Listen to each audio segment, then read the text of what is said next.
Commodity market బంగారం ధరల్లో తీవ్ర ఒడిదుడుకులకు లోనవుతుంది. ఒక్క నిమిషానికి దాదాపు 5 లక్షల కోట్లు ఆవిరైనట్టుగా తెలుస్తోంది. గంటల వ్యవధిలో అంతర్జాతీయంగా బంగారం ధరలు ఊహించని స్థాయిలో పడిపోయాయి. ఒక్క రోజు వ్యవధిలోనే ఇంత మొత్తంలో బంగారం మార్కెట్ హెచ్చుతగ్గులకు లోనవడం, ధరలు పడిపోవడం చరిత్రలో ఇదే తొలిసారిగా చెబుతున్నారు. ఈ నేపథ్యంలో మన భారత కాలమాన ప్రకారం నిన్న రాత్రి అంటే గురువారం నాడు 8 నుంచి 9 గంటల మధ్యలో నిమిషానికి $58 బిలియన్ నష్టం, అంటే మార్కెట్లో ఇండియన్ కరెన్సీ ప్రకారం 5 లక్షల కోట్ల నష్టం అన్నమాట. ఈ స్థాయిలో నిన్న హెచ్చుతగ్గులకు గురైంది. మళ్ళీ కొద్దిసేపటికే బంగారం ధర పుంజుకుంది. $2.3 ట్రిలియన్ ధర పెరిగిన పరిస్థితి. కొన్ని రోజులుగా ఇదంతా కూడా ఊహించని రీతిలో ధరలు పెరుగుతున్న పరిస్థితి కనబడుతూ ఉంది. బంగారంపై లాభాలు తీసుకునేందుకు చాలామంది వీటిపై ఇన్వెస్ట్మెంట్ చేస్తున్నారు. ఒక్కసారిగా పెట్టుబడిదారులంతా కూడా మొగ్గు చూపుతున్న పరిస్థితి. అయితే దీంతో క్షణాల్లో బంగారం ధరలు పడిపోయి మళ్ళీ హెచ్చుతగ్గులకు లోనై నిన్నంతా కూడా బంగారం మార్కెట్ అంటే కమోడిటీస్ మార్కెట్ అంతా కూడా ఒక రకమైనటువంటి భూకంపానికి గురైందని చెప్పొచ్చు. ఒక రకంగా ఈ ధరల తగ్గుదల పెరుగుదల అనేది ఇటీవలి కాలంలో దశాబ్దాల కాలంలో ఇంతలా ఎప్పుడూ జరగలేదనేది మార్కెట్ నిపుణులు కూడా చెప్తున్నారు. మొత్తం మీద నిమిషానికి $58 బిలియన్ నష్టం అంటే అసలు భారత కరెన్సీలో లక్షల కోట్ల నష్టం. ఇది ఇంతలా మార్కెట్ ధర పడిపోవడానికి అసలు ఎలాంటి కారణాలు ప్రభావితం చేస్తున్నాయి, ఎందుకు ఇంతలా మార్కెట్లో ఈ హెచ్చు తగ్గులు ఉంటాయనేది మాత్రం ఇప్పటికే ఇంకా ఎక్స్పర్ట్స్ దీనికి సంబంధించి అంచనా వేస్తున్నారు. అసలు ఇటీవలి కాలంలో బంగారం ఊహించని స్థాయికి పెరిగిపోయింది. కొనాలంటే సామాన్యునికి అందనంత ఎత్తుకు ఎదిగిపోయింది. అట్ ద సేమ్ టైం వెండి కూడా భారీగా రేటు పెరిగి వెండి రేటు కూడా దాదాపు 3 లక్షలు క్రాస్ చేసి ప్రస్తుతం అందరంత ఎత్తుకు ఎదిగింది. At the same time copper కూడా అదే పరిస్థితి. ఇవి కేవలం మెటల్స్ మాత్రమే కాదు, ప్రస్తుతం బంగారం అనేది ఒక మెటల్ మాత్రమే కాదు, బంగారాన్ని ఒక సామాజిక హోదాగా భారతీయ కుటుంబాల్లో బంగారాన్ని చాలా ప్రాధాన్యత ఉంటుంది. ప్రతి కార్యక్రమానికి అంటే శుభకార్యాలకు దీన్ని వినియోగిస్తుంటాం. అలాంటి బంగారాన్ని ఇప్పుడు కొనాలంటే చాలా సామాన్య దిగువ తరగతి మధ్యతరగతి ప్రజలు ఇబ్బందులకు గురవుతున్నారు. ది సేమ్ టైం మార్కెట్ రేట్లు పెరిగి కూడా ఓవైపు షాపుల్లో కొంత గిరాకీ లేక కూడా ఇబ్బంది పడుతున్న పరిస్థితి. కానీ అంతర్జాతీయంగా ఔన్స్ బంగారం ధర మొన్న ఒక్కసారిగా $5,000 పెరగడంతో బంగారం ధర ఇంకా పైకి పెరుగుతూనే ఉంది, వెళ్తూనే ఉంది. బట్ నిన్న కొంత కమోడిటీస్ మార్కెట్ హెచ్చు తగ్గులకు లోనైన పరిస్థితి. అసలు ఏం జరుగుతుంది, బంగారం మార్కెట్లకు సంబంధించి ఎందుకు ఇలాంటి పరిస్థితులు తలెత్తున్నాయి, ఎందుకు హెచ్చు తగ్గులు అవుతున్నాయి, ముఖ్యంగా బంగారం ధర పెరగడానికి లేదా తగ్గడానికి ప్రధాన కారణాలు ఏంటో తెలుసుకునే ప్రయత్నం చేద్దాం. మనతో జాయిన్ అవుతున్నారు శేషు, మార్కెట్ అనలిస్ట్. శేషు గారు నమస్తే, thanks for joining with us అండి. నమస్తే అండి. శేషు గారు, ఈ బంగారం ధరలు అసలు ఊహించని స్థాయిలో అంతర్జాతీయ మార్కెట్లో హెచ్చుతగ్గులకు లోనవడం నిన్న చూసాం. ఇంటర్నేషనల్ మార్కెట్లో ముఖ్యంగా కమోడిటీస్ మార్కెట్లో అసలు $56 బిలియన్ అంటే ఇట్స్ నాట్ ఎ జోక్. అది ఏంటి అంతలా ఇంత చేంజెస్ ఉంటాయా మార్కెట్లో? అసలు ఏంటి ఇంతలా ధర పడిపోవడానికి మళ్ళీ వెంటనే పుంజుకోవడానికి కారణాలు ఏమై ఉండొచ్చు అంటారు? అంటే ఫస్ట్ థింగ్ ఏంటంటే అండి, అసలు దానికంటే ముందు ఇప్పుడు మనం ఈ రోజు బాగా పడ్డాయని మనం అనుకుంటున్నాము. సో ఏ విధంగా పెరిగాయి అనేది అందరూ కూడా మాట్లాడుకోవాలి. సో గోల్డ్ కానీ గమనిస్తే భారీగా అంటే లాస్ట్ ఒక 1.5 ఇయర్‌లో ఎక్కడా కూడా ఆగకుండా ఎవరు ఎక్కడ కొన్నా కూడా అందరికీ రిటర్న్ ఇచ్చుకుంటూ పోయింది. అదే విధంగా సిల్వర్ కూడా అండి. సిల్వర్ కూడా మన ఇండియన్ బాస్కెట్‌లో గాని గమనిస్తే దగ్గరగా 66,000 అట్లా ఉండేది, 70,000 ఉండేది కాస్త దగ్గరగా 3,90,000 దాకా వెళ్ళిందనమాట. అంటే ఇదంతా కూడా జరిగింది లాస్ట్ ఒక 1.5 ఇయర్‌లో జరిగింది. అంటే ఒక 1.5 ఇయర్‌లో రికార్డ్ స్థాయిలో అటు సిల్వర్ కానివ్వండి, గోల్డ్ కానీ పెరిగాయి. అసలు ఎందుకు పెరిగాయి ఈ విధంగా అంటే మెయిన్ రీజన్ పరంగా చెప్పాలంటే ఇక్కడ డిమాండ్ అండ్ సప్లై కన్నా ఎక్కువగా ఏంటి అంటే వీటిని ఏమంటామంటే ప్రెషస్ మెటల్స్ అంటాం, గోల్డ్ అండ్ సిల్వర్ ని. సో సాధారణంగా ఇవి ఎలా ఉంటాయంటే వీటి ట్రెండ్ ఎలా ఉంటుందంటే గ్లోబల్ మార్కెట్స్ లో బాగా అన్సర్టెనిటీ ఉండి అబ్నార్మల్ గా గ్లోబల్ మార్కెట్స్ ఉన్నప్పుడు అప్పుడు వీటిలో బాగా బయింగ్ అనేది వస్తుంది. అయితే లాస్ట్ 2 ఏళ్లలో 3 ఏళ్లలో మనం ఏంటంటే అన్ని అసెట్ క్లాసెస్ పెరిగాయి అనమాట.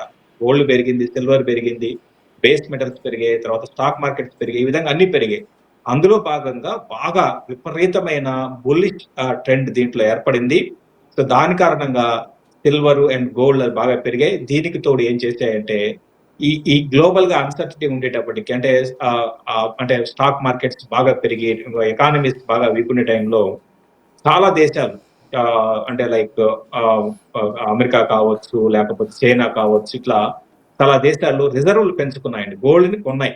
అంటే గోల్డ్‌ని ఇక్కడ శేషి గారు ఇప్పుడు మీరు చెప్తున్నట్టుగా జియో పొలిటికల్ రీజన్స్, భౌగోళిక రాజకీయపరమైన ఉద్రిక్తతలు, అమెరికా గ్రీన్లాండ్ తీసుకోండి, రష్యా ఉక్రెయిన్ తీసుకోండి, లేదంటే మిడిల్ ఈస్ట్ తీసుకోండి, ఇవన్నీ రకరకాల కారణాలు సెంట్రిక్గా, అమెరికన్ సెంట్రిక్గా ఇవన్నీ నడుస్తూ ఉన్నాయి. బట్ ఎందుకు అంటే ఇది వై గోల్డ్ అంటే గోల్డ్ మీద ఎందుకు ఇట్స్ ఏ సేఫ్ ఇన్వెస్ట్మెంట్ అని భావిస్తున్నారు? అంటే ఒక గోల్డే ఎందుకు అనుకోవాలి మనం ప్రధానంగా దీని మీద ఎందుకు పెడుతున్నారు? గోల్డ్ ఎందుకు అంటే అంటే అదే నేను ఇంతకుముందు చెప్పినట్టుగా మెటల్స్ లో మనకి ప్రెషస్ మెటల్స్ ఉంటాం. గోల్డ్, సిల్వర్ ని ఏం చేస్తే ఏదైనా కూడా దేశము ఏం చేస్తుందంటే ఒక అన్సర్టిటీ ఉన్నప్పుడు ఏం చేస్తుందంటే గోల్డ్ కొంటుందండి. గోల్డ్ రిజర్వ్ పెంచుకుంటుంది. సెంట్రల్ బ్యాంక్స్ కావచ్చు, ఈ విధంగా బ్యాంక్స్ కావచ్చు, ఇవన్నీ కూడా ఏంటి అంటే గోల్డ్ పెంచుకుంటాయి. సో ఆ విధంగా ఏంది అంటే లాస్ట్ ఒక 1 ఇయర్ లో గోల్డ్ ని దాదాపు అన్ని సెంట్రల్ బ్యాంక్స్ బాగా గోల్డ్ ని కొనడానికి ముందుకొచ్చాయి. సో అది మెయిన్ రీజన్. అంటే ఓవరాల్ గా అంటే అసలంటే సరే గోల్డ్ సెంట్రల్ బ్యాంక్స్ కొంటున్నాయి ఇవన్నీ కాదు. అసలు వీటన్నిటికంటే మెయిన్ రీజన్ ఏంటి అంటే లాస్ట్ 2 ఏళ్లలో ఈ అసెట్ క్లాసెస్ అంటాం. అంటే అన్ని రకాల మార్కెట్స్ అటు స్టాక్ మార్కెట్స్ కావచ్చు, గోల్డ్ కావచ్చు, ఇంతకుముందు నేను చెప్పినట్టుగా అన్ని రకాల మార్కెట్స్ లో ఒక విపరీతమైన ధోరణి అంటే పెరగడమే చూస్తున్నాం. పెరుగుతూనే ఉన్నాయి. నాన్ స్టాప్ గా పెరుగుతూనే ఉన్నాయి. సో అది మనకి ఏంటి అంటే దానికి రకరకాల కారణాలు మీరన్నట్టుగా జియో పొలిటికల్ కావచ్చు, ఆ తర్వాత ట్రంప్ వచ్చిన తర్వాత మరీ ముఖ్యంగా లాస్ట్ 1 ఇయర్ లో అంటే అన్సర్టిటీ అనేది ఎక్కువైపోయింది. అంటే పిచ్చి పిచ్చి నిర్ణయాలు తీసుకోవడము. సో ఎప్పుడు ఏం చేస్తాడో తెలీదు. గ్లోబల్ గా ఎటువంటి రానున్న రోజుల్లో ఎటువంటి అన్సర్టెనిటీ ఉంటుంది, ఎకానమీస్ క్రాష్ అయిపోతాయి. ఇటువంటి భయాలన్నీ కూడా వెరసి గోల్డ్ ని కొన్నారండి. అందరూ కొన్నారు. సో ఆబ్వియస్ గా ఏమవుతుందంటే ఇప్పుడు ఏదన్నా శశి గారు ఇప్పుడు ఈ ఈ ట్రంప్ ముఖ్యంగా ఈ టారిఫ్ వార్ ఎప్పుడైతే స్టార్ట్ చేశాడో దాంతో కరెన్సీలకు సంబంధించి కూడా అన్సర్టనిటీ ఉంది. ఆయా ఉందండి. కరెన్సీల విలువ హెచ్చుతగ్గులు, తర్వాత యెస్. ఫెడ్ వడ్డీ రేట్లకు సంబంధించి ఈ అమెరికన్ బ్యాంక్స్ ఇవన్నీ కూడా ఇదంతా ఇట్స్ ఎ గేమ్ అనుకోవచ్చా? గేమ్ ఇప్పుడు ఒకటి అందరూ ఇప్పుడు ట్రంప్ ఏం చేస్తున్నాడు ఏంటి అనేది ఎవరికి తెలియదు. ఆయనకు కూడా తెలియదు అనమాట. సో ట్రంప్ ఏం చేస్తున్నా అంటే వాళ్ళ డొమెస్టిక్ ఎకానమీని స్ట్రెంథన్ చేసుకోవడానికి రకరకాల నిర్ణయాలు తీసుకుంటున్నాడు. కాకపోతే ఏంటి ఇవి పెరిగింది రీజన్ గోల్డ్, సిల్వర్ బాగా అబ్నార్మల్ గా పెరిగాయండి. ఫస్ట్ పాయింట్ ఏంటంటే అబ్నార్మల్ గా పెరగడానికి కారణం ఏంటి అంటే అందరూ కూడా ఇప్పుడు మనం చూస్తున్నాము ఎవరు ఎక్కడ బయట మనకి కలిసినా కూడా అందరూ గోల్డ్ గురించే మాట్లాడుకుంటారు, సిల్వర్ గురించి మాట్లాడుకుంటారు. అంటే కామన్ మ్యాన్ దగ్గర నుంచి అందరూ కూడా గోల్డ్, సిల్వర్ లో ఇన్వెస్ట్ చేస్తున్నారు. దాంతో పాటు ఈటీఎఫ్స్ వచ్చాయి. ఇట్లా రకరకాలుగా అందరూ కూడా ఏంటి అంటే అందరూ వాళ్ళ స్థాయిని తగ్గట్టుగా 1,00,000 అంటే 1,00,000, 10,00,000 ఉన్నవాడు 10,00,000, 10,000 ఇట్లా ప్రతి ఒక్కరు కూడా గోల్డ్ లో ఇన్వెస్ట్ చేసేటప్పటికి ఆటోమేటిక్ గా గ్లోబల్ గా ఇదే ట్రెండ్ కనపడింది. సో అందరూ కూడా ఇన్వెస్ట్ చేసేటప్పటికి గోల్డ్, సిల్వర్ లో ఆటోమేటిక్ గా పెరగడం ప్రైస్ యాక్షన్ అంటాం అన్నమాట. ప్రైస్ విపరీతంగా పెరిగాయి. ఫ్యూచర్స్ లో జరుగుతుంది ట్రేడింగ్. అంతా అందరూ కూడా ఏమనుకుంటారంటే సో మన ఇక్కడ మన ఇండియాలో కన్సంప్షన్ పెరిగింది. ఇవి కాదండి. వీటన్నిటికంటే మించి ఏంటంటే ఫ్యూచర్ లో ట్రేడింగ్ జరుగుతూ ఉంటుంది.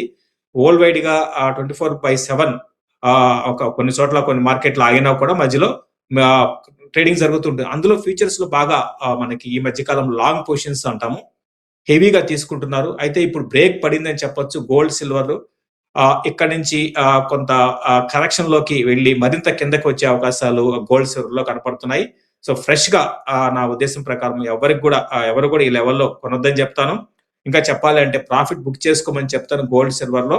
అటు ఇన్వెస్ట్ చేసిన వాళ్ళు కావచ్చు, అంటే ఫ్యూచర్స్ లో కావచ్చు, ట్రేడింగ్ చేసిన వాళ్ళు కావచ్చు, తర్వాత ఈటీఎఫ్స్ లో చేసుకునే వాళ్ళు కావచ్చు, అందరిని కూడా ప్రాఫిట్ బుక్ చేసుకోమని చెప్తాను. నిన్న ఎందుకు అంటే ఎవరైతే ఇన్వెస్ట్మెంట్స్ చేసిన వాళ్ళు ఉన్నారో ఇన్వెస్టర్స్, మదుపుదారులు వీళ్ళంతా కూడా నిన్న ఒక్కసారిగా లాభాలు వచ్చాయి వాటి తీసుకునే క్రమంలో ఇమీడియట్గా ఇన్వెస్ట్మెంట్ నుంచి విత్డ్రా అయ్యే క్రమంలో ఇదంతా జరిగిందా నిన్న? ఎందుకంటే కంప్యూటర్ అల్గారిథం ఒక రీజన్ అయితే ఫిజికల్గా బంగారం మీద పెట్టుబడి పెట్టడం, దాన్ని తీసుకోవడం, లాభాలు రాగానే వెనక్కి అనేది ఒక రీజన్ అనుకోవచ్చు. మీరు చెప్తున్న ఈటీఎఫ్ కూడా ఒక కారణమై ఉండొచ్చు. అంటే నిన్న సడన్గా ఇప్పుడు నిన్న 5 లక్షల కోట్లు అంటే నిమిషాల వ్యవధిలో అది మామూలు విషయం కాదు. ఎందుకు అట్లా విత్డ్రా చేసుకున్నట్టు? అంటే విత్డ్రా కాదండి. ఇక్కడ స్టాక్ మార్కెట్లు గానీ, కమాడిటీ మార్కెట్స్ కానీ ఏదైనా కూడా అంతా నిమిషాల్లోనే జరిగిపోతుందండి. డబ్బు రావడము, డబ్బు పోవడం కూడా అంతా కూడా నిమిషాల్లోనే. అంటే నిమిషాల్లో ఇప్పుడు 5,00,000 ఆవిరయ్యింది అంటే 5,00,000 పోయిందని కాదండి. ఇక్కడ పాయింట్ ఏదంటే ప్రైస్ యాక్షన్ అంటాం. అంటే ఫర్ ఎగ్జాంపుల్ ఈ రోజు సిల్వర్ ఫ్యూచర్స్ కానీ గమనిస్తే ఈ రోజు హై ఇంటర్నేషనల్ మార్కెట్ లో $118.30. ఇప్పుడు ప్రస్తుతానికి 98 దగ్గర ఉంది. అంటే దగ్గర దగ్గర 14% ప్రస్తుతానికి కరెక్ట్ అయి ఉందన్నమాట. సో అదంతా కూడా ఈ రోజు జరిగింది. సో ఇంకా జరుగుతుంది ఫ్యూచర్స్ లో, ఇంకా కరెక్షన్ అనేది ఉంటుంది. సో కాబట్టి ఏంటంటే ఇదంతా కూడా ఏంటంటే ట్రేడింగ్ లో భాగంగా ఈ అబ్నార్మాలిటీస్ ఉంటాయి. తర్వాత ఏంటి అంటే ఇక్కడ నుంచి మరింత పడింది అనుకోండి, తర్వాత ఫ్యూచర్స్ లో లాంగ్ ఉన్న వాళ్ళందరికీ కూడా మార్జిన్ షార్ట్ ఫాల్ అంటాం. అంటే మార్జిన్ ప్రెషర్ వస్తుంది. సో వాళ్ళేంటి అంటే తక్కువ డబ్బులు పెట్టి లెవరేజ్ తీసుకొని, అంటే వాళ్ళ దగ్గర ఒక 20-30% ఉంటే 70% లెవరేజ్ తీసుకొని ఒక ఫ్యూచర్, గోల్డ్ ఫ్యూచర్ కావచ్చు, తర్వాత కమాడిటీస్ కావచ్చు, ఫ్యూచర్స్ కొంటారనమాట. సో ఇది పడేటప్పటికి ఏమవుతుందంటే వాళ్ళ దగ్గర డబ్బులు యాడ్ చేయాల్సి ఉంటుంది అకౌంట్ లో. యాడ్ చేయలేని పరిస్థితిలో అది సెల్లింగ్ వచ్చేస్తుంది అనమాట. సో ఇవన్నీ ఉంటాయండి. ఈ మార్జిన్ ప్రెజర్స్ కూడా ఉంటాయి. అంటే ఇక్కడ నుంచి ఇంకొక 10% పడితే ఇంకా మరింత మార్జిన్ ప్రెషర్ గోల్డ్, సిల్వర్ లో, మరి ముఖ్యంగా సిల్వర్ లో ఎక్కువ మార్జిన్ ప్రెషర్ రావడానికి అవకాశం ఉంది. ఉమ్. ఇప్పుడు సరే, జనరల్గా మరి ఇప్పుడున్న పరిస్థితుల్లో బంగారం ఇంటర్నేషనల్లో ఔన్స్ ధర, ఇప్పుడు మనం ఒకటి రిచ్ డాడ్ పూర్ డాడ్ అని ఆయన చెప్తున్నాడు. ఆయన $27,000 కూడా వెళ్ళిపోవచ్చు ఫ్యూచర్లో, అంటే 9 లక్షలకు కూడా కావచ్చు అని అంటున్నాడు మన ఇండియన్ మార్కెట్ ప్రకారం. ఇదంతా అంటే ఇవన్నీ జస్ట్ ఒక ప్రెడిక్షన్ లాంటిది అనుకోవచ్చా, నిజంగా అదంతా జరిగే పనేనా? అండ్ మోర్ ఓవర్ ఈ ఇయర్ 2026లో ఇప్పుడు 5,000 పర్ ఔన్స్ దాటింది, ఆల్రెడీ 5,600కు వచ్చింది. ఇంకా ఎంత పెరగొచ్చు అంటారు? ఇక్కడ కొంచెం స్టాప్ పడే అవకాశాలు ఉన్నాయండి గోల్డ్ కి అయితే. సో గోల్డ్ కి అయితే ఇక్కడ ప్రస్తుతానికి ఈ లెవెల్లో కొంచెము ఆగడానికి అవకాశం ఉంది. దగ్గర దగ్గర నేను అనుకోవడము ఒక ఇక్కడ నుంచి 40-50,000 ప్రైస్ కరెక్షన్ గోల్డ్ లో రావడానికి అవకాశం కనపడుతుంది. నేను కూడా 1,20,000 దాకా రావచ్చు. ఈ టైంలో అయితే ఇంతకుముందు నేను చెప్పినట్టుగా గోల్డ్ లో ఫ్రెష్ బయింగ్ అయితే వద్దంటాను. సో ఇంతకుముందు మీరు అన్నట్టుగా గోల్డ్ ఇంతవరకు వెళ్తుంది, ఇవన్నీ కూడా స్పెక్యులేషన్స్ ఏనండి. So but comparatively silver compare చేసుకుంటే గోల్డ్ క్రాష్ అనేది తక్కువ ఉంటుంది. బట్ ఇప్పుడు రీసెంట్ గా ఫర్ ఎగ్జాంపుల్ జనవరిలోనే 26% పెరిగింది. హిస్టరీలో 1980 తర్వాత ఈ విధంగా తర్వాత ఒక 1 మంత్ లోనే 26% గోల్డ్ పెరిగింది. ఆబ్వియస్ గా ఎంత పెరిగినప్పుడు మనం అంటుంటాం కదా, పెరగడం విరుగుడు కోసమే అనేది. డెఫినెట్ గా ఒక 30-40% కరెక్షన్ గోల్డ్ ఎక్స్పెక్ట్ చేస్తున్నాను. 70% దాకా 30 కాదు, సారీ 40% దాకా సిల్వర్ లో కరెక్షన్ ఎక్స్పెక్ట్ చేస్తున్నాను ఇక్కడ నుంచి. ఇప్పుడు అంటే ఇది ఇప్పుడు ఎంతవరకు సురక్షితం అనుకోవచ్చు నిజంగా? బంగారం మీద కానీ వెండి మీద కానీ కొంతమంది ఏదో ధరలు బాగా పెరుగుతున్నాయి, పెట్టుబడి పెట్టి చూద్దాం అన్నట్టుగా, ఒకవేళ సర్ప్లస్ మనీ ఉన్న వాళ్ళు కావచ్చు, ఎక్కువగా సరే చూద్దాం అన్నట్టుగా అనుకుంటే కనుక అది పెట్టుబడికి సరైన మార్గమే అనుకోవచ్చా ఇప్పుడున్న పరిస్థితిలో వద్దని కొంచెం ఆగమని చెప్తాను. ఇప్పుడే జస్ట్ కరెక్షన్ స్టార్ట్ అయింది. కరెక్షన్ అనేది ఇన్ని రోజులు లాస్ట్ ఒక 1.5 year ర్యాలీకి బ్రేక్ పడింది. ఇప్పుడే కరెక్షన్ స్టార్ట్ అయింది. కాబట్టి ఈ టైంలో ఫ్రెష్ బయింగ్ వద్దని చెప్తాను. ఒక అట్లీస్ట్ ఒక 2 months 3 months వెయిట్ చేయండి. సో అప్పుడు పరిస్థితిని బట్టి ఒక కాల్ తీసుకోవచ్చు. ఇప్పుడు ఫ్రెష్ బయింగ్ అయితే నేను ఎటువంటి పరిస్థితుల్లో కూడా సిల్వర్ లో అసలు వద్దని చెప్తాను. గోల్డ్ లో మాత్రం ఒక 2 to 3 months తర్వాత ఇక్కడ నుంచి చూసి ప్రైస్ కరెక్షన్ ఎంత వరకు ఉందో చూసుకొని అప్పుడు ట్రై చేయొచ్చు.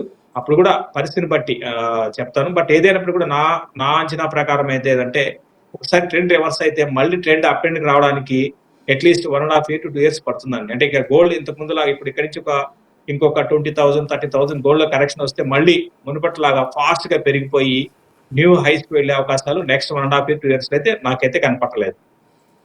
రైట్. ఇప్పుడు శేష్ గారు, ఒక డౌట్, ఒక కామన్ మ్యాన్కి వచ్చే డౌట్ ఏంటంటే, సరే చైనా ఇంక ఇతర దేశాలు దాదాపుగా అన్ని సెంట్రల్ బ్యాంకులు అన్నీ కూడా ఆయా దేశాల బ్యాంకులు టన్నుల కొద్దీ స్టాక్ చేసుకుంటున్నాయి అనుకుందాం. తర్వాత ఇప్పుడు ఈ జియో పొలిటికల్ టెన్షన్స్ తగ్గుతాయి అనుకుందాం. తర్వాత పరిస్థితి ఏంటి మరి?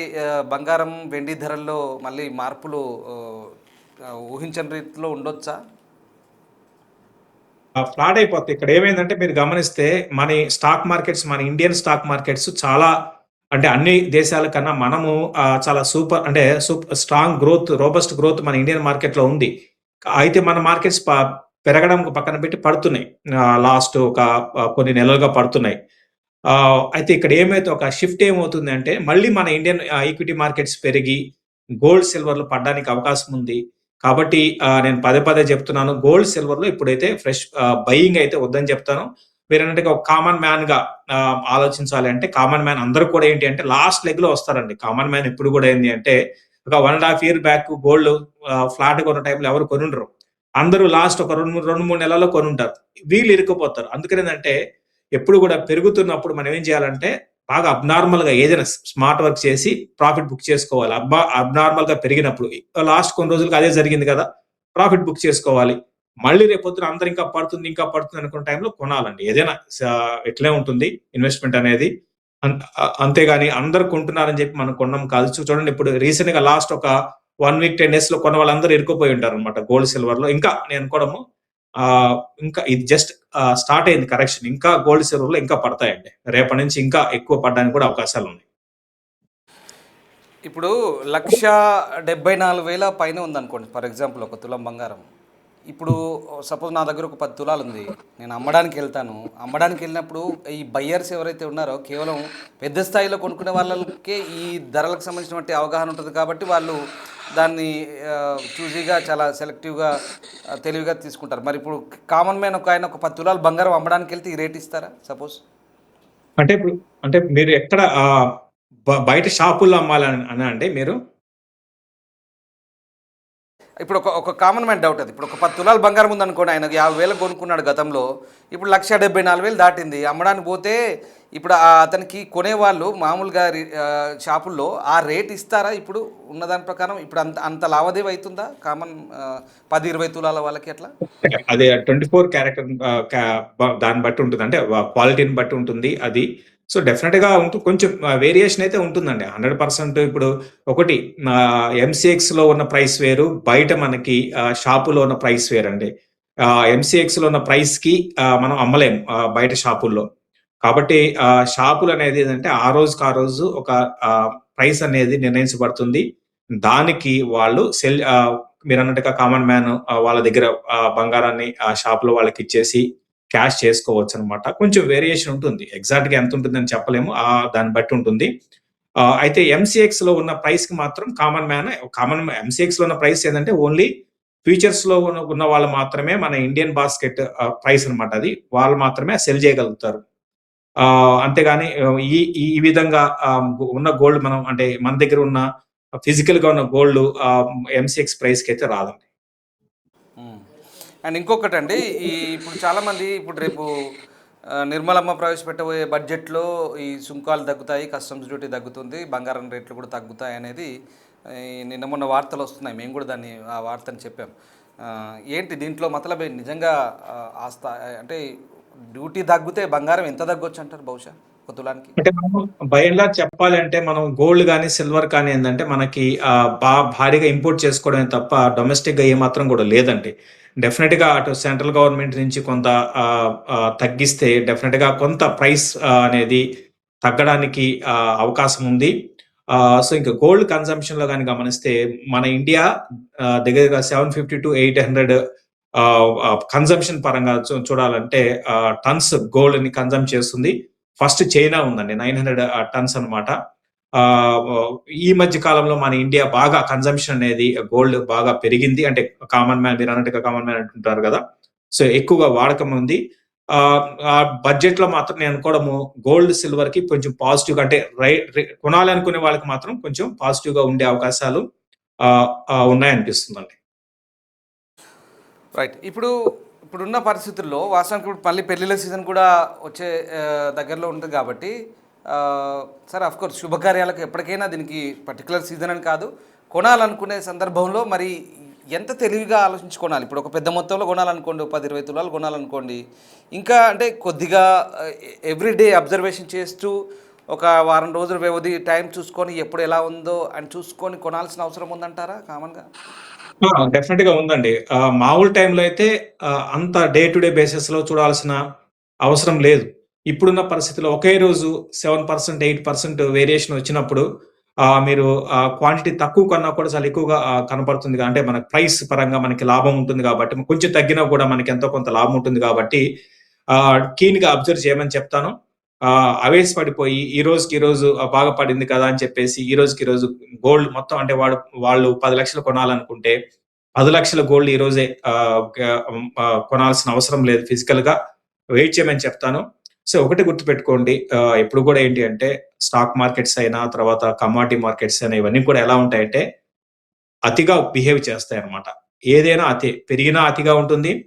పడినా కూడా అతిగా ఉంటుంది. సో, ఇప్పుడు పడ్డంలో అతి స్టార్ట్ అయింది. ఇన్ని రోజులు పెరగడంలో అతి ఉంది. ఇప్పుడు ఇక్కడ పడ్డంలో అతి స్టార్ట్ అయితది. కాబట్టి ఇది జస్ట్ బిగినింగ్, అంటే ఈ రోజే స్టార్ట్ అయింది కాబట్టి కొంచెం వెయిట్ చేద్దాం. ఇంకా ఇక్కడి నుంచి గాని ఇంకా కొంత కరెక్షన్ ఒక 5-6% గోల్డ్‌లో కరెక్షన్ వస్తే ఇంకా కరెక్ట్ కావచ్చు. సిల్వర్ అయితే దగ్గర దగ్గరగా ఇంటర్నేషనల్ మార్కెట్‌లో నేను అనుకోవడము 92 ఆ లెవెల్స్ బ్రేక్ అయితే సిల్వర్ ఫ్యూచర్స్ ఇంటర్నేషనల్ మార్కెట్‌లో చెప్తున్నాను, డాలర్స్ బ్రేక్ అయితే మరింత కిందకి రావడానికి అవకాశం కనపడుతుందండి. రైట్. శశి గారు, ఇప్పుడు సరే ఇదంతా హెచ్చుతగ్గులు, ఈ అతి ఏదైనా మీరు అంటున్నట్టుగా ఎక్కువ తగ్గడం కానీ పెరగడం కానీ ఈ కమోడిటీస్ మార్కెట్ అది అంతా స్టాక్స్ సంబంధించిన అంశం కాబట్టి సామాన్యునికి ఇదంతా పెద్దగా వంట పట్టకపోవచ్చు, పెద్దగా తెలియకపోవచ్చు ఏం జరుగుతుందో తెలియదు. పలానా ఇవాళ రేట్ ఎంత ఉంది అనుకున్నప్పుడు ఇంత ఉంది ఇంత లేదు అన్నప్పుడు దాన్ని బట్టి అయ్యో కొనాలా వద్దా అనేది ఒక కొంత భయాందోళనకు గురవుతుంటాడు. ఎక్కువ ఉందంటే తక్కువ ఉందంటే సరే ఏదో మంచిగా ఉంది పోయి కొందాం బేరం బాగుంది అనుకుంటాడు. రైట్.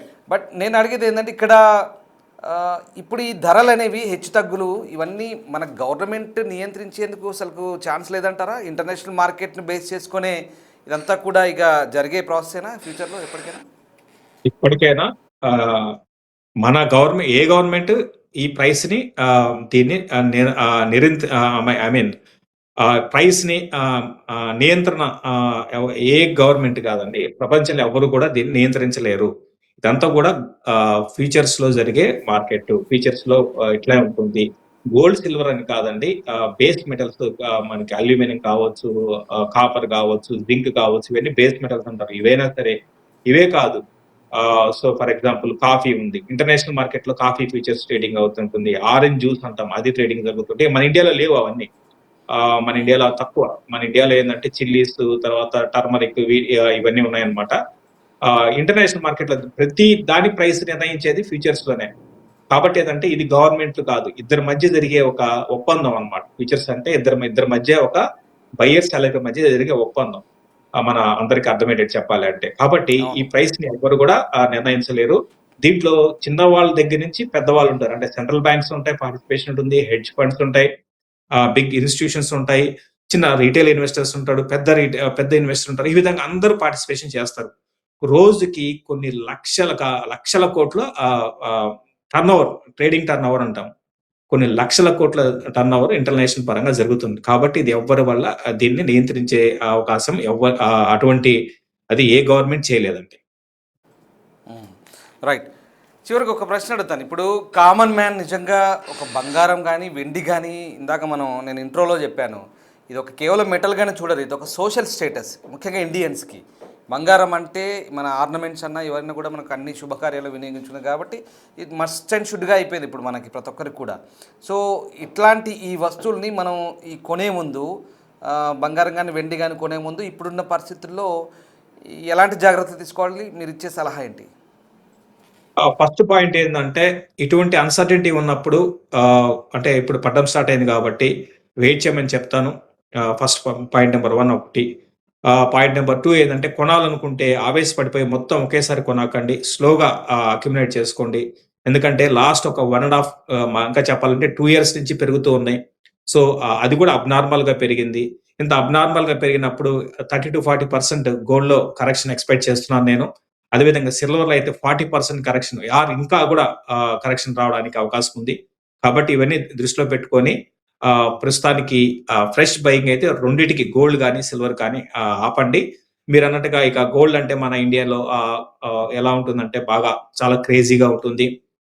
గోల్డ్ ఖచ్చితంగా. ముఖ్యంగా ఎక్కువ మంది ఏందంటే గోల్డ్ ఆర్నమెంట్స్ ధరించడం అనేది జరుగుతూ ఉంటుంది. సో, వాళ్ళకి అంటే తెలుసో తెలవకో వాళ్ళు ఆల్రెడీ ప్రతి ఒక్కరికి ఇంట్లో గోల్డ్ ఉంటుంది కాబట్టి వాళ్ళకి మంచి రిటర్న్స్ కూడా వచ్చాయి. అయితే ఫ్రెష్‌గా ఇంకా వాళ్ళు ఇంకా ఆవేశపడిపోయి ఇంకా పెరుగుతుందని చెప్పి న్యూస్‌లు చూసి, అవి చూసి, ఇవి చూసి కొనకండి. కొంచెం ఆగండి. ఈ టైంలో స్మార్ట్ వర్క్ చేయండి. బాగా సింపుల్, అందరికి అర్థమయ్యేటట్టు చెప్పాలంటే బాగా పెరిగినప్పుడు మనం జాగ్రత్త పడాలి. బాగా పడుతున్నప్పుడు గోల్డ్‌ని మళ్ళీ రేపొద్దున ఇక్కడి నుంచి 30,000-40,000 కరెక్షన్ వచ్చిందనుకోండి గోల్డ్, అప్పుడు బయింగ్ స్టార్ట్ చేయమని చెప్తా. Exactly. Right. Yes. Thank you very much Shashi గారు. వెల్కమ్. వెల్కమ్. రైట్.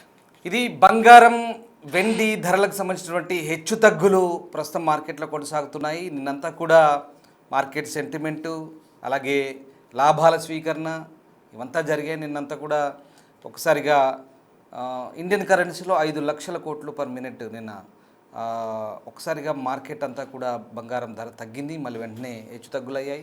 మొత్తం $5.5 ట్రిలియన్ లావాదేవీలు జరిగాయి నిన్నంతా కూడా గురువారం. అంటే ఇంటర్నేషనల్ మార్కెట్ నుంచి ఇండియా మార్కెట్లో ఇదంతా కూడా ఓవరాల్గా అన్ని మార్కెట్లు కలిపి. సో ఇది పరిస్థితి. అంటే బంగారం ధర హెచ్చు తగ్గులకు లోనవుతుంది. బంగారం, వెండి ఇవన్నీ కూడా హెచ్చు తగ్గులకు లోనవుతుంది. కాస్త పడిపోయింది ధర. ప్రస్తుతానికైతే ఒక బంగారం ధర 8,000 తగ్గింది, వెండి కూడా తగ్గింది, 30,000 వరకు కూడా తగ్గింది. మళ్ళీ పెరగొచ్చు, మళ్ళీ తగ్గొచ్చు. ఇదంతా కూడా కమోడిటీస్ అంతా కూడా మార్కెట్ అంతా చాలా డిఫరెంట్గా ఉంటుంది. కన్ఫ్యూజ్ కావద్దు ఎక్కడ. నేను చెప్పేది ఒకటే, వ్యూవర్స్ అడ్వైస్ చేస్తున్నాం. ఇవన్నీ కూడా మీ పెట్టుబడులకు సంబంధించినటువంటి ఏవైనా ఆలోచనలు ఉంటే మీకు ఎవరైనా తెలిసిన మార్కెట్ ఎక్స్పర్ట్ను సంప్రదించండి. వాళ్ళ సలహాలు సూచనలు తీసుకొని దట్స్ యువర్ ఓన్ రిస్క్ అండి. మళ్ళీ చెప్తున్నాం, వ్యూవర్స్ అడ్వైస్ చెప్తున్నాం, మీ సొంత రిస్క్ అది. మీరు వాళ్ళ మీ ఎక్స్పర్ట్ సలహా సూచనలు లేక మీకు తెలిసిన వాళ్ళ సలహాలు సూచనలు తీసుకొని దాన్ని బట్టి మీరు మూవ్ కావాల్సిందిగా చెప్తున్నాం. ఎందుకంటే మార్కెట్ సెంటిమెంట్ అనేది ఎప్పుడో ఒకలా ఉండదు, ఒక్కోసారి ఒక్కో రకంగా ఉంటుంది. కాబట్టి బంగారం, వెండి ధరలు అయితే హెచ్చు తగ్గులు కనిపిస్తుంది. ఇప్పుడైతే క్లియర్గా ప్రస్తుతం ఇండియా మార్కెట్లో బంగారం ధరలు అలాగే వెండి ధరలు ప్రస్తుతానికైతే కాస్త తగ్గుముఖం పట్టాయి. మళ్ళీ ఇవాళ రాత్రికి ఎలా ఉంటుందో చెప్పలేం. ఈ బులియన్ ట్రేడింగ్, ఈ తర్వాత కమోడిటీస్ ట్రేడింగ్ అంతా చాలా డిఫరెంట్గా ఉంటుంది. ఎప్పుడు దీన్ని అంచనా వేయలేని పరిస్థితి అయితే ఉంటుంది. ప్రస్తుతానికైతే అంతర్జాతీయ ఉద్రిక్తతలు, రాజకీయంగా జియోపాలిటిక్స్, అమెరికా ఎప్పుడైతే టారిఫ్ రేట్లు పెంచిందో అందరి మీద, దాని తర్వాత అటువైపు గ్రీన్లాండ్ ఇష్యూ ఉంది, తర్వాత ఇరాన్ ఇష్యూ ఉంది, మరోవైపు మిడిల్ ఈస్ట్లో ఇరాన్ ఇష్యూ ఉంది, ఉక్రెయిన్ రష్యా వార్ కొనసాగుతోంది, తర్వాత వెనిజువలా ఇష్యూ ఉంది. ఇట్లా ఇష్యూస్ అన్నీ దీన్ని బేస్ చేసుకొని ఒక్కసారిగా ఆ టెన్షన్స్ ఏవైతే ఉన్నాయో, ఆ ఉద్రిక్తతలు ఏవైతే ఉన్నాయో ఈ ధరల హెచ్చు తగ్గుల కారణం కనిపిస్తుంది. ముఖ్యంగా అన్ని ప్రధాన దేశాలకు సంబంధించిన సెంట్రల్ బ్యాంకులు, రిజర్వ్ బ్యాంకులు అన్నీ కూడా టన్నులు బంగారాన్ని, వెండిని కొనిపెట్టుకుంటున్నాయి, స్టాక్ చేసుకుంటున్నాయి. మన పక్క దేశమైన చైనాలో అయితే ఇక లెక్కలేదు. భయంకరంగా వెండి, గోల్డ్ను విపరీతంగా స్టాక్ చేసి పెట్టుకుంటున్నారు మార్కెట్ అంతా కూడా. ఫ్యూచర్లో దాన్ని అంటే ఇదంతా మార్పిడి విధానంగా పనికొస్తుందని. సో అది పరిస్థితి. దానివల్ల ఇప్పుడు ఈ బంగారం రేట్లు అడ్డగోలుగా, వెండి రేట్లు పెరుగుతున్నాయి, మెటల్స్ రేట్లు పెరుగుతున్నాయి. మరి మన ఇండియాలో మనకు బంగారం అంటే చాలా సెంటిమెంట్ కాబట్టి చాలామంది ఇది కొనేది మొగ్గు చూపుతారు. కానీ ఇప్పుడున్న పరిస్థితుల్లో సామాన్యుడు కొనాలంటేనే 1,70,000 అంటే వామ్మో ఏంటి 1,70,000 కొనాలా వద్దా అనేది ఒక ప్రస్తుతం ఉన్న పరిస్థితిలో ప్రతి ఒక్కరూ ఆలోచించే పరిస్థితి కనబడుతుంది. సో ఆలోచించుకొని జాగ్రత్తగా బంగారం కొనే ముందు, దాని మీద ఇన్వెస్ట్మెంట్ చేసే ముందు కాస్త జాగ్రత్తగా మార్కెట్ ఒడిదుడుకులను చూసి దానికి అనుగుణంగా కొనుగోలు కానీ అమ్మకాలు కానీ చేస్తే ఏదైనా బాగుంటుందనేది ఎక్స్పర్ట్స్ చెప్తున్నటువంటి సూచన. Thank you very much.